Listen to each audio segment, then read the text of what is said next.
ఎన్నడైనా ఆలోచన చేసిండ్రా? సన్న బియ్యం ప్రతి పేదవాడికి 3,10,00,000 మందికి ఈరోజు సన్న బియ్యం తింటున్నారంటే 60 రూపాయల కేజీ ఉన్న సన్న బియ్యం ఇవాళ 45 రూపాయలకే మార్కెట్లో దొరుకుతున్నాయి. అంటే 3,10,00,000 మందికి ఈరోజు రాష్ట్ర ప్రభుత్వం సన్న బియ్యం ఇవ్వడం. రేషన్ కార్డు అడగాలంటే అదో అమెరికా వీసా లాగా ఉండే ఒకనాడు. ఇవాళ ప్రతి పేదవాడికి రేషన్ కార్డు ఇచ్చి ఇంటింటికి వెళ్ళి నీకు రేషన్ కార్డు కావాలన్నా తీసుకో అని చెప్పి ఈరోజు ఇస్తున్న ప్రభుత్వం మనది కాదా? ఈ ప్రభుత్వం ఉన్నదే మీకోసం. వీటిని అమలు చెయ్యాలి అంటే నియమ నిబంధనల ప్రకారం మనం పని చేయాలి. ఉద్యోగ నియామకాలు ఇవ్వాలి అంటే నేను నోటిఫికేషన్ ఇవ్వాలి.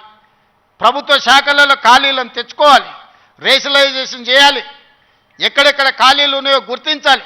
ఆ ఖాళీలను పబ్లిక్ సర్వీస్ కమిషన్కో, పోలీస్ కమిషన్కో, లేకపోతే మెడికల్ అండ్ హెల్త్ డిపార్ట్మెంట్ ద్వారానో ఈరోజు నియామకాలు చేపట్టడానికి ఒక ప్రాసెస్ ఉంది. ఆ ప్రాసెస్ ప్రకారం మనం ఈరోజు చేసుకుంటున్నాం. ఒకనాడు నోటిఫికేషన్ల కోసం మీరు ధర్నాలు నిరసనలు చేసేది. నేను మీద నోటిఫికేషన్లు ఇస్తే అశోక్ నగర్ చౌరస్తాలో, అమీర్పేట చౌరస్తాలో రోజు నిరసనలు. ఇన్ని నోటిఫికేషన్లు మాకు వద్దని మొట్టమొదటిసారి తెలంగాణ రాష్ట్రంలో నోటిఫికేషన్లు తగ్గించడం ఉద్యమం జరిగింది.